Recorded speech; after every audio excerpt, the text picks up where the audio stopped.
Classification of lipid जो होता है वो केमिकल कंपोजिशन के अकॉर्डिंग सेपोनिफिएबल नॉन सेपोनिफिएबल के अकॉर्डिंग बांटा गया है। सेपोनिफिएबल मतलब जिससे हम सोप का प्रिपरेशन कर सकते हैं by using alkali.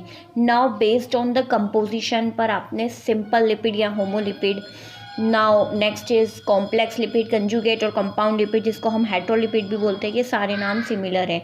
Derived lipid जो कि सिंपल लिपिड और कॉम्प्लेक्स कंजुगेटेड या कंपाउंड लिपिड से मिलके बने होते हैं। नाउ मिसलेनियस लिपिड वो होते हैं जो कि लिपिड का कैरेक्टर पजेस करते हैं।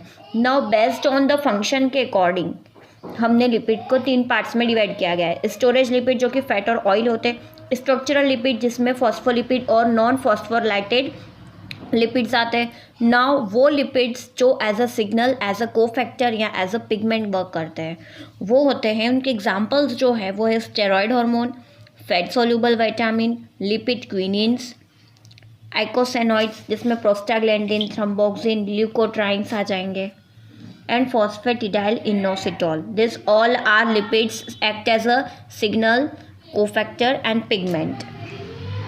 Dolichols are also involved in lipid as a signal, cofactor and pigment. Now simple lipid or homolipid are the combination of fatty acid and alcohol. It gives esters.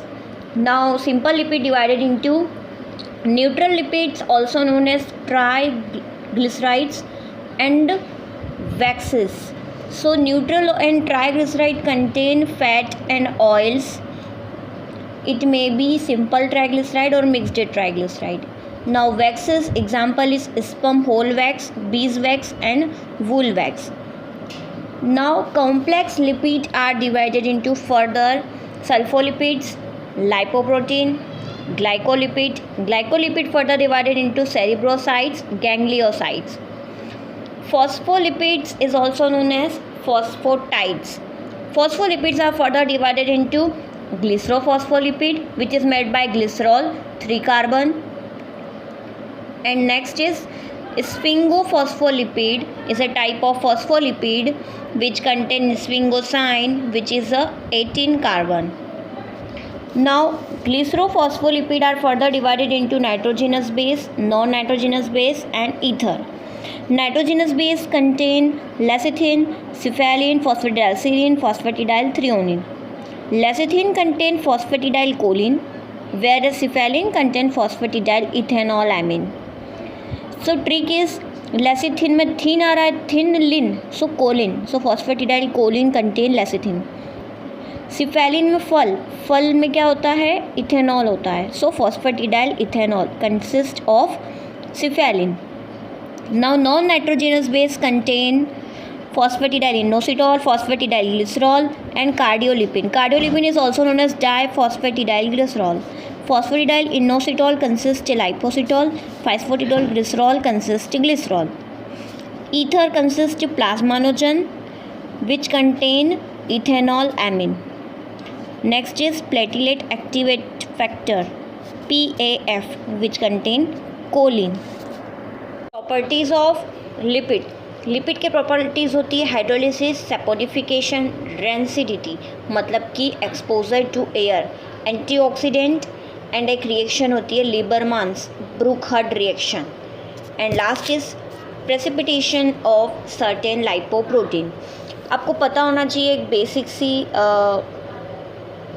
Reaction regarding protein. जब amino acid को हम deamination करते हैं तो वो ammonia और कीटो acids में convert होते हैं. कीटो एसिड्स जो होते हैं वो सिट्रिक एसिड साइकिल में चले जाते हैं और हमारा अमोनिया लीवर में जाके यूरिया में कन्वर्ट हो जाता है. नाउ ये सिट्रिक एसिड साइकिल क्या करता है, कीटो एसिड्स को carbon dioxide plus water plus ATP में कन्वर्ट कर देता है, वेयर एज हमारा जो अमोनिया होता है वो किडनी के थ्रू एक्सक्रीट हो जाता है, क्योंकि ammonia even in very small amount it is very toxic in our body. So hydrolysis में क्या होगा, ट्राई एसाइल ग्लिसरॉल या फिर ट्राइग्लिसराइड को लाइपेस की प्रेजेंस में 7.5 से 8.5 प्लस वाटर की प्रेजेंस में जो ट्राइग्लिसराइड है वो fatty acid, free fatty acid में कन्वर्ट होगा और ग्लिसरॉल में कन्वर्ट होगा। नाउ सैपोनिफिकेशन मतलब सोप का फॉर्मेशन करना। सो ट्राईग्लिसराइड जो होते हैं उसमें हम 3 मॉलिक्यूल सोडियम हाइड्रोक्साइड के लेंगे, जिसके कारण हमको क्या मिलेगा, इनकी रिएक्शन के कारण ग्लिसरॉल और R ग्रुप के साथ COONA। Now rancidity, exposure to air, इसमें क्या होता है, जब जो आपका फैट और ऑयल होता है वो ऑक्सीडेशन के कारण उसका टेस्ट चेंज हो जाता है, अनप्लेसेंट टेस्ट बोल सकते हैं हम। नाउ एंटीऑक्सीडेंट, एंटीऑक्सीडेंट वो होते हैं एलिमेंट जो कंपाउंड के एलिमेंट्स होते हैं वो। नाउ ये क्या करते हैं, अवॉइड करते हैं या फिर रिड्यूस कर देते हैं रेंसिडिटी को, मतलब कि एयर के एक्सपोजर को कम कर देते हैं ये एक्ट। नाउ लिबरमान ब्रूखर रिएक्शन, इसमें आप ट्रिक देख सकते हो, एल से लिपिड और मन से मन में एसी गा सल्फ्यूरिक एसिड, मन में एसी गा सल्फ्यूरिक एसिड, तो लिपिड से तो कोलेस्ट्रॉल आ जाएगा, मन में एसी, मन में एसी मतलब कि एसिटिक एनहाइड्राइड, और गा से क्या आएगा, ग्लेशियल एसिटिक एसिड और सल्फ्यूरिक एसिड जो कि ग्रीन कलर कंपाउंड में कन्वर्ट हो जाएगा। Now precipitation of certain lipoprotein, इसमें क्या होगा, the combination of phosphotungstic acid, magnesium chloride और हिपैरिन, साथ ही मैग्नीशियम क्लोराइड के साथ क्या होगा, काइलोमाइक्रॉन्स प्रेसिपिटेट हो जाएंगे। नाउ जो फैटी एसिड्स होते हैं that is 3R single bond COOH plus CH2OH, CHOH again CH2OH, this whole structure is known as glycerol. In the presence of lipase they convert into general triglyceride. Thank you. Now कुछ important बातें जो कि हमको lipid के type के structure बनाने के time याद होनी चाहिए। लाइक ग्लिसरोफॉस्फोलिपिड जो होते हैं वो 3 कार्बन का होता है, स्फिंगोफॉस्फोलिपिड कार्बन 18 का होता है, आर्चिडोनिक एसिड जो होता है ये आर्चिडोनिक एसिड में कार्बन 20 होते हैं। Now functions of some lipids, first is lecithin, lecithin को हम फॉस्फेटिडाइल कोलिन भी बोलते हैं, क्यों, क्योंकि choline as a nitrogenous base इसमें यूज़ होता है। नाउ लेसिथिन में जो थिन है, थिन को देखकर हमको क्या याद आता है, कुछ लोग थिन होते हैं, कुछ लोग फैट के कारण मोटे हो जाते हैं, सो ये फैट मेटाबॉलिज्म में हेल्प करता है। नाउ थिन क्या होती है, सेल भी होती है, तो वाइडली डिस्ट्रीब्यूटेड होता है ये सेल में, कौन, lecithin. Now cephaeline, now cephaeline उसके नाम से ही पता चल रहा है, सिफेलिन जो कि ब्रेन और नर्वस टिश्यू में स्पेशली प्रेजेंट होता है।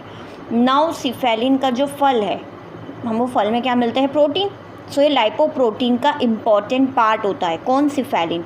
नाउ सिफेलिन का जो फल है, फल हम कहलाते हैं प्लास्टिक की थैली में, सो हम बोल सकते हैं कि थ्रोम्बोप्लास्टिन का जो फैक्टर होता है उसमें हाई कंसनट्रेशन होती है सिफेलिन की। नाउ कार्डियोलिपिन, कार्डियोलिपिन में कार आ रही है, कार को एनर्जी कौन देता है, कार को एनर्जी चाहिए रहती है और हमको एनर्जी कौन देता है, माइटोकॉन्ड्रिया, तो माइटोकॉन्ड्रियल मेम्ब्रेन के लिए कार्डियोलिपिन इंपॉर्टेंट है। नाउ प्लाज्मालोजन में आपको सिर्फ M याद रखना है, सो M से आपको क्या याद आएगा, माइटोकॉन्ड्रिया में प्लाज्मोजन प्रेजेंट होता है, प्लस M से आपको मसल और ब्रेन आ जाएगा, 10% ये मसल और ब्रेन में कंसिस्ट करता है। नाउ लाइपोसिटोल, लाइपोसिटोल को हम इनोसिटोल भी बोलते हैं। नाउ ये इंपॉर्टेंट कंपोनेंट होता है इनोसिटोल लाइपोसिटोल का, ये ब्रेन टिश्यू में पाया जाता है। Now phosphatidyl serine, phosphatidyl serine हमारे ब्रेन टिश्यू और सेल मेम्ब्रेन्स के कंपार्टमेंट में पाया जाता है। Here is not cell, his cell membrane compartment और ब्रेन टिश्यू में फॉस्फेटिडाइल सेरिन पाया जाता है। नाउ स्फिंगोमाइलिन में कोई ग्लिसरॉल नहीं होता है। फॉस्फेटिडाइल ग्लिसरॉल जो होता है ये ब्रेन साथ ही साथ दूसरे ऑर्गन्स में भी पाया जाता है। एक और पॉइंट एज अ नोट कर लेना कि जो स्फिंगोसाइन होता है उसमें amide linkage as well as ester linkage दोनों होती है।